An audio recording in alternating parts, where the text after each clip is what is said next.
This is Jonathan Ferguson, the Keeper of Firearms and Artillery at the Royal Armouries Museum in the UK, which houses a collection of thousands of iconic weapons from throughout history. And on this episode, he's taking another look at the World War II era weaponry of the tactical shooter Hell Let Loose. The hammer should not obscure as much of the rear sight notch as it does here. That's borderline unusable, I would suggest. For combat purposes, you should be able to see about twice as much. If you like this kind of content, we've got a brand new season of Loadout airing on the channel right now. New episodes will launch every Sunday, and you can already check out our most recent episode all about the art of dual wielding in pop culture. Right, let's take a look at more of the weapons of Hell Let Loose.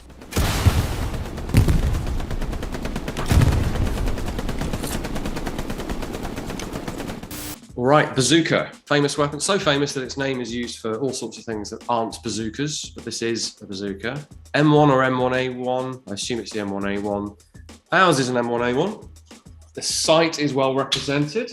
Simple sheet metal rear aperture and another sheet metal foresight. Now, in reality, you are picking one of these three foresights to aim. It seems that in the game, you're only ever using the lowest elevation, as it were. So by picking the middle sight, you're raising the muzzle slightly to account for drop of the projectile, because I gather that the rocket motor isn't sufficient to overcome, or the burn time at least is not sufficient to keep the thing flying straight and level.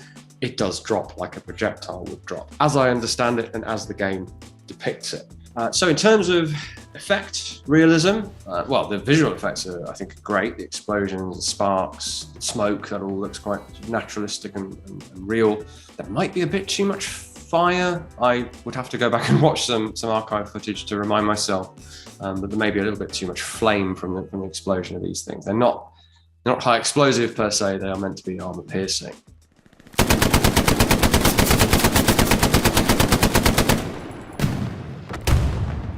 All right, the Browning's looking good. The Browning M1919, specifically the A6 with that distinctive buttstock. It's a bit of a fudge if you don't know the background of this thing. It's really meant to be an emplaced machine gun, a medium machine gun, arguably even a heavy machine gun. The point is, it was never designed for shoulder firing, certainly not, and not really hip firing either. It's kludged with a bipod and a handle and a buttstock and a pistol grip. So it did the job, but it was exceedingly heavy and cumbersome. Having said that, it's belt-fed firepower, 30-06 cartridges. If you've got a sufficient unit of a gunner to wield it, it's a real force multiplier, I suppose you'd call it. This thing sounds great. It has the punch of a machine gun. A slightly weird lighting glitch, I think, which I've noticed before. The lighting is really good, but the muzzle flash, I don't think the muzzle flash should be lighting up the inside of the sight protectors. They are pretty well, I mean, it would to some extent, don't get me wrong, but the inside faces of the sight protectors are lighting up like there's a torch being shone on them or something. And not something I've paid attention to when firing machine guns, which only happens occasionally, but something to maybe sort of benchmark, because I know virtual lighting systems don't necessarily behave like the real world. That's just ray tracing or something. So it's something that I picked up on. If you're shooting a machine gun for real, and certainly if you're being shot at, needless to say, you're not going to pay attention to that. And even in the game, I don't think you're going to care.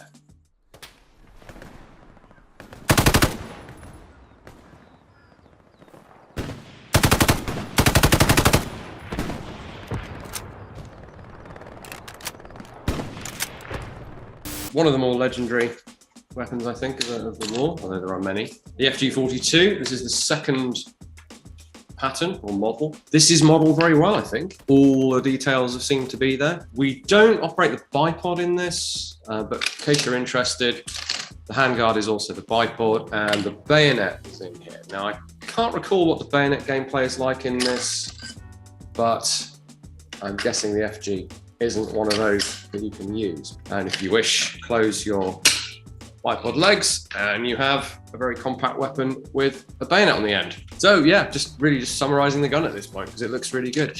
The sights are not adjustable in the game, clearly. The real thing has a really cool feature where you press the sight down, dial in the range you want. So we're at 200 meters in the game, but if we want 500, we turn it to 5, we let the sight up, and the sight has now popped up And there is a sight mount, and I believe there's a scope option for this gun in the game as well. So this always has this dovetail for the sight. Pretty forward thinking in that respect. One thing that doesn't quite match with our example, and I don't think it's because it's bent, I'd have to check one of our others, sorry, Museum Flex, we do have more than one, is the angle of the case ejector. Can't be sure that's not bent, but as you can see, ours is canted quite far forward. The one on the game is pretty perpendicular to the action. I haven't checked. That may not even be the minor error that I'm thinking it might be.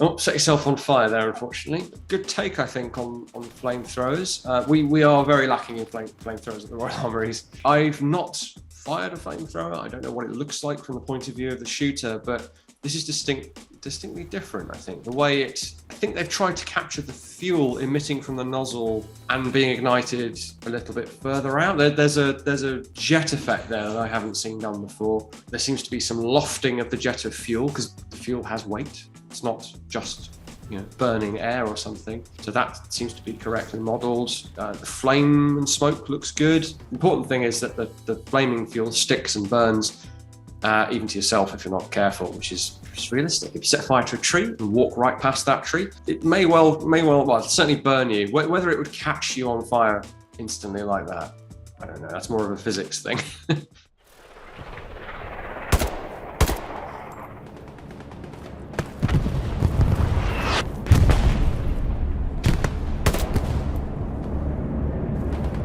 G43, German equivalent to the Garand, roughly. I'm quite struck by the reflections off the top of the receiver there. It's all looking really good. If anyone's wondering about the right-hand reload there, that's completely period correct. In fact, even the AK was designed for operation with the right hand. A lot of military shooting was taught from the prone position, and it's actually easier to operate a rifle, depending on its proportions, in the prone using your right hand. And I don't know the Wehrmacht drills for this, so don't crucify me in the comments, but plausible enough that you would change a magazine with the right hand. We're very fixated now with always maintaining control with the right or dominant hand on your pistol grip or the wrist of the rifle in this case, but it was not always the case.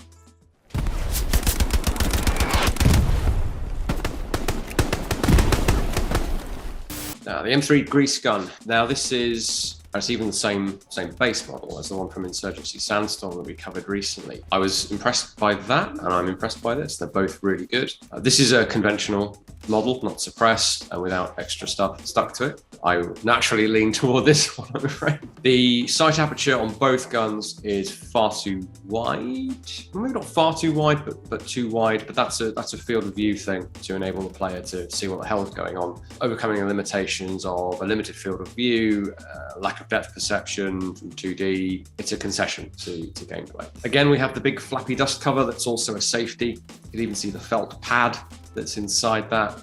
It's just a nice touch. It all works as it ought to, including the bolt being closed after you empty the gun, because there's no cartridge power to power it back to the starting position. So you then have to pull it back to the starting position with the slightly quaint lever cocking handle on the side of this thing. We again have the flappy dust cover on firing. Haven't done anywhere near enough grease gun shooting to say this for sure, but as I've mentioned before, I don't think that would flap around as much. I haven't gone back and watched YouTube footage or anything to sort of determine that, but maybe a worn gun, it would flap around.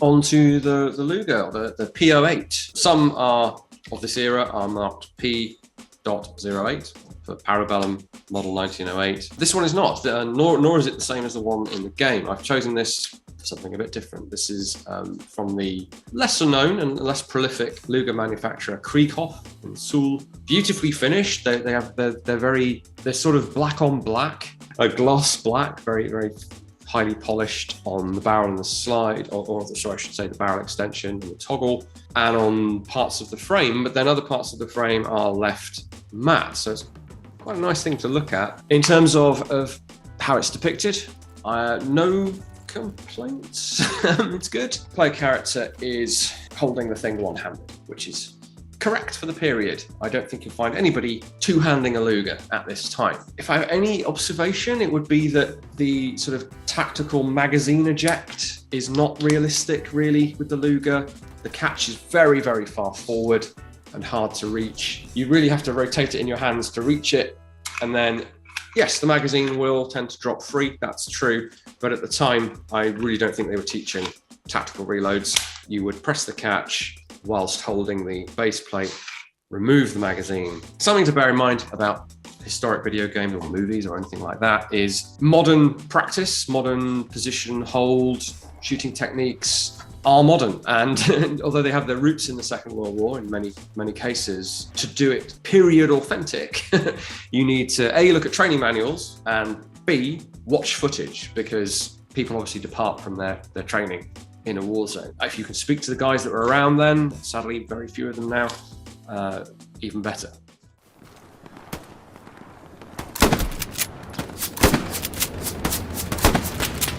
Right, the Winchester 1897, or M97 as it's abbreviated here, the infamous trench gun with its heat shield and bayonet lug. It's known for its First World War usage. In fact, if you head over to our website, our collection site, you'll find tucked away in the top right corner, a few sort of online exhibitions, and one of those is on the First World War. We've got some information and stats on there, some pictures of our example, and some footage. And if you watch through to the end, one of my colleagues actually slam fires that gun into the ground for safety, because it's hard to control a gun when you are holding the trigger down and slamming the pump grip forward, which is how that worked. And we did not get the impression that it was hugely effective, but obviously if you have the rounds and time to practice, you could become more effective. Certainly the version in the game, I haven't seen any ability to slam fire, and the rate of fire seems to be fixed at relatively slow. You can run a pump gun faster than we are here.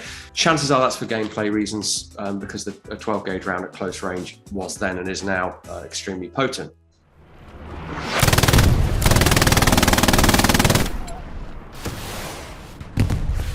Right, MG42. Bit of hip firing here. Now, actually, that's more plausible than firing it from the shoulder. This is a beast. It's extremely heavy, even without a belt box of however many rounds you want to put on the side of it. It's going to weigh a ton. You need some upper body strength to wield this thing, which is of course the drawback of compromising on a general purpose machine gun that can do all the jobs pretty much of a battlefield machine gun, is that in the light role it's extremely heavy. Obviously the high rate of fire needs a bit of trigger discipline and trigger control so as to not slew the gun off target very quickly. With the MG42 you would need the belt box to make it manageable as well. Otherwise you've got a big flappy belt hanging outside of your gun. And the technique we see there of grasping the bipod, that's a genuine technique. I don't know if it's official, but it's certainly what was done. And the logic there is that you don't want your hand anywhere near that very hot barrel, because despite the fact that it's inside a sheet metal heat shield effectively, it's still going to be very hot very quickly. So you hold the bipod legs together and off to the side like that to give you something to hang on to, basically.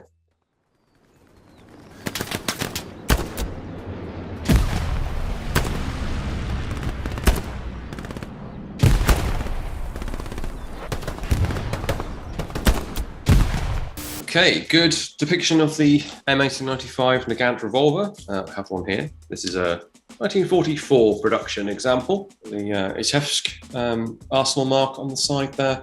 This is a really nice depiction, actually. The way, and this is generic to how the game depicts firearms, but very sort of naturalistic feel to the way it's being held, the way it's recoiling, sort of wobbling about a bit, which is quite realistic. If you're pulling through on the double action trigger, it disturbs your aim and you're going to get that slightly bouncy, wobbly shooting that we saw in the footage. The rear sight on the Nagant is tiny, don't get me wrong. It's not quite as tiny as it's depicted here. The hammer, when it's down for double action mode, does obscure the bottom part of the sight. So something I never noticed before actually with this is that you do have to cock the hammer to get the full sight picture, which is actually quite a major design flaw in my view, but only in principle, because if you're having to pull through on the trigger for the double action pull, you're not going to be super accurate anyway, and I'm sure that's what they were thinking when they designed it. So that's all. This is all correct, but the hammer should not obscure as much of the rear sight notch as it does here. That's borderline unusable, I would suggest. For combat purposes, you should be able to see about twice as much of the front sight when it's aligned.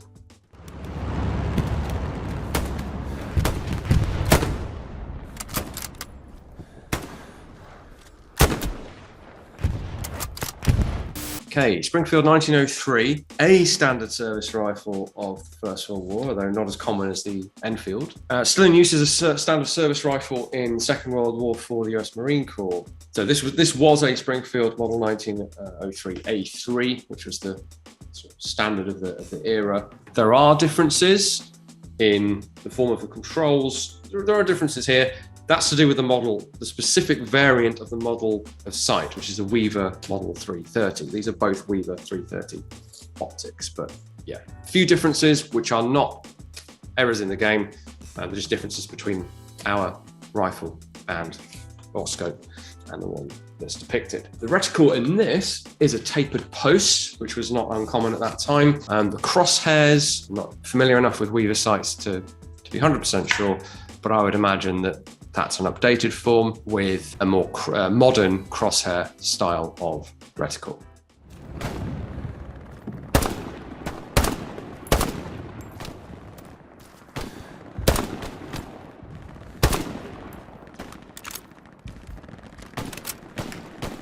And the SVT-40, not very much to say about this. Like a lot of the guns in this game, it's good. Maybe, and I haven't got one handy to double check, but the magazine insertion might be a little bit too straight in, if that makes sense, but I can't even be sure of that without checking. So I'm really reaching, because this thing looks great, sounds good. Thanks very much for watching, everybody. We actually, here at the Royal Armouries, have quite an interesting event coming up that I'm starting to mention, which is on the 11th of March. It's actually a whole weekend here at the Royal Armouries in Leeds that is themed around historic firearms, which is nice. Watch us do a version of our own YouTube series, What is this weapon? And there's also going to be a meet and greet with me and probably some other stuff going on that day as well. So do check that out if you're able to join us. If not, we'll see you again, obviously, over on our channel and here on GameSpot as well every week. Thanks very much.